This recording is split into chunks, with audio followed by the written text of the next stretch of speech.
Hey everyone, this is Josh from Before, and I'm here with McFarlane Toys DC Direct 7-inch page punchers, Heatwave, and Captain Cold. I'm not going to get in the habit of reviewing more than one figure in the same video, but these two really make sense as companions, and I think this is probably all I'm going to get from this wave of page punchers. I really loved Wave 1, top to bottom. This one's a little less in my wheelhouse. I don't care for the Injustice design, so I'll wait on a comic-styled Green Arrow. And then that Flash is a bit over-designed for my taste. The Atom looks like a very cool figure, but the limited paint apps make it look a little cheap. There's a little bit of that going on in these two as well. And we'll take a quick look at the box. They're essentially the same. I'll show you. These came in for me through Amazon. Depending on which channel you pre-ordered these through, you probably already have yours in hand as well. I will get them out of the box, but first, let's take a quick look at some fantastic submissions from our toy community here. Really love being able to show off this great creative work from the community. I might be the guy talking in the videos, but the channel is all of us. It is this community of friends that we've built together. We get inspired by each other. Great stuff. Okay, so these are going to be very fun to play with. I can tell that right away. They each come packaged with a Flash comic, a trading card. Trading card all has the same image on it, and a hockey puck. The comic appears to prominently feature all the characters from this Page Punchers wave. Now, as for these figures, like I said, I think this is a great companion piece. You know, you got a fire guy, you got a cold guy. Definitely limited paint apps on both, which I think stands out a bit more here on Heatwave. Captain Cold, at least, is broken up by the trim on his gloves and boots. And he's got a few more kind of standout things in the torso and on the legs. Heatwave feels quite a bit more plain Jane, and the limited paint also kind of makes some of the sculpted details feel a little bit more faint. Some of these details, like I just kind of wish they had maybe sharper edges, a little bit more definition, you know what I mean? All right, let's bring Captain Cold in here for a closer look.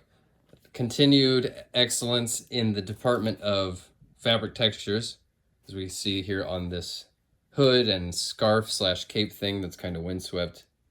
Just looks really awesome. The texture, continues into the folded bits of fabric. Really, really awesome. The head here is on a plug, meaning the entire hood moves and his head inside the hood does not move independently. It is only going to move from the base of the neck.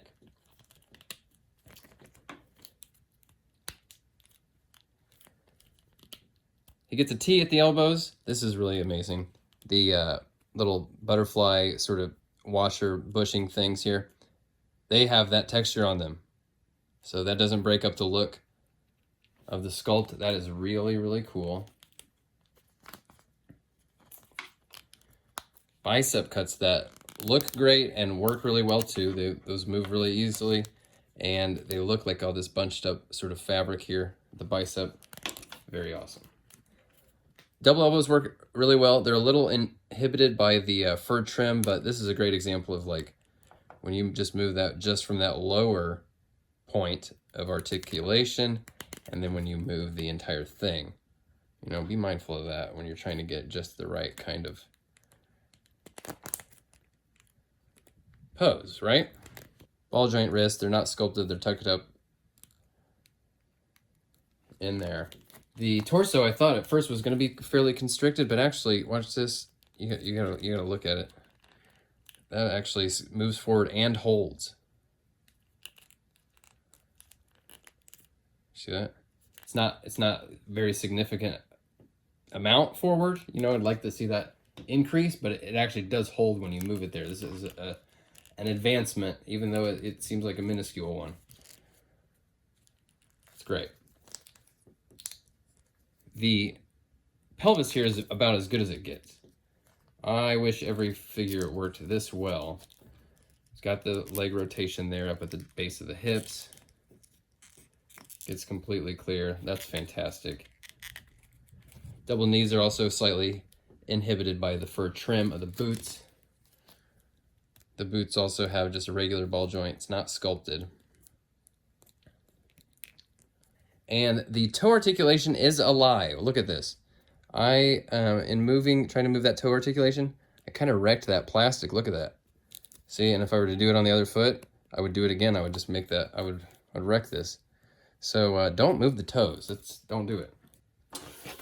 And now he's got this accessory, not to be construed as a gun. This is some sort of freeze blaster, and his arm's gonna go in here and grab that bar. Reminds me of a lot of the old like Ghostbusters weapons that they would come with. And this thing actually pops apart like this. I believe I seem to be having better luck pushing up from the bottom with the longer post part. And that seems to fit around his wrist better. At least it seemed like I might be making that up. He's got a cool freeze blaster.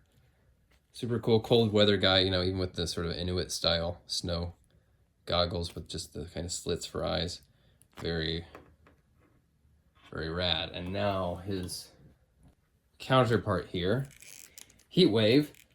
This is a bit of a chunkier dude. He's wearing a bigger kind of insulated suit to keep him protected from all that fire that he is spraying out. Again, this guy definitely appears to be the more plain of the two, just fewer points where some paint apps could make that sing a lot better. But he's got some very fun and unique articulation. I love the way this is sort of carved out to allow his head to move around in a lot of expressive ways. And see, this is the biggest example. There's no paint on this. Like some paint would make some of these details a little crispier, have a little sharper edges, maybe be able to tell a little bit more what exactly the hell's going on. You know what I mean?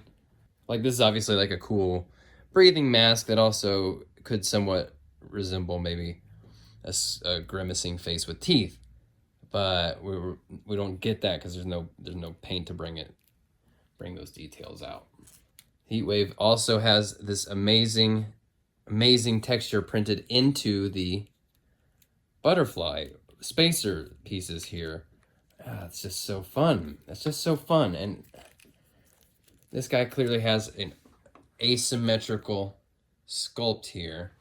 So the right arm is double elbow, kind of limited because, you know, he's got these big gauntlets, big chunky gloves. The left arm, where he's got this flamethrower mounted, this is only a single elbow.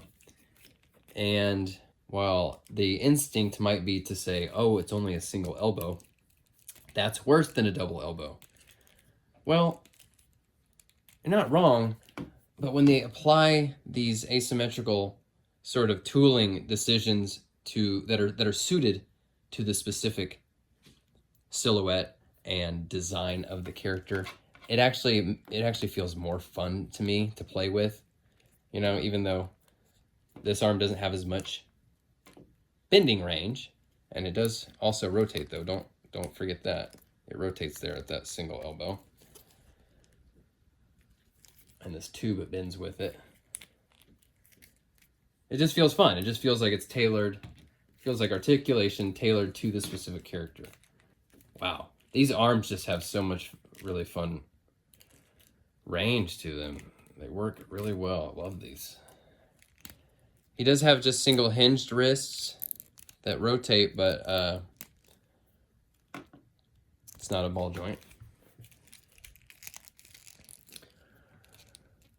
Looks like he's got a bit of movement at the torso, even though he's got this big chunky armor on. Still moves around a little bit.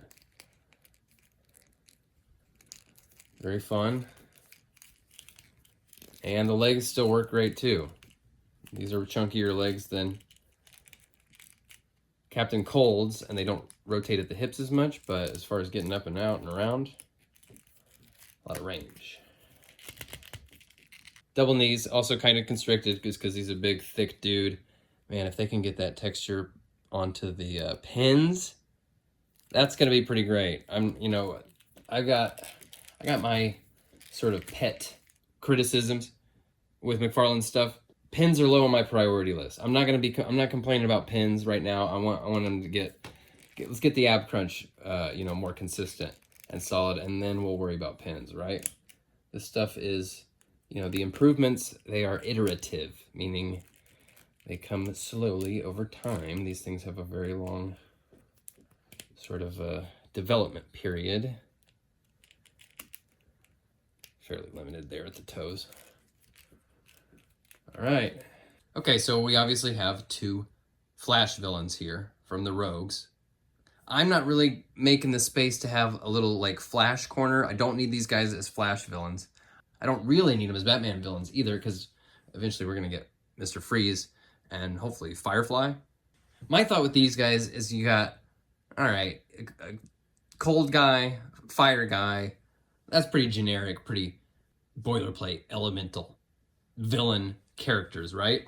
And what I'd really love is to be able to use these guys to fill out like a D-listers team. You know, if Todd could give us like Kite Man, Condiment King, maybe even Plastic Man, and I could throw in Peacemaker and Polka Dot Man, and you would have this kind of team of the overlooked villains. That's kind of what that's the vibe I'm trying to go for as far as having these guys, as far as giving these guys a spot on the shelf. I'd love them to be sort of filler pieces. No offense to these characters. I know they're from the Rogues. I know they're Flash villains. Speaking of Rogues, you may know, you may not know, you may have forgotten that frequent commenters and participants on this channel are inducted into the From Before Rogues Gallery. I don't yet have a place to hang up this board quite yet in the new toy room. I will eventually. So let's welcome today's entry. It's going to be our great friend, Tack Pirate. Thank you, Tack Pirate, for being a friend of the channel. It's been a minute since I've seen you because I haven't had a chance to do a lot of live streams lately. I appreciate everyone's patience during the move and during the settling into the new toy room. And I appreciate Tack Pirate for being a great friend of the channel. Let's hear it for him.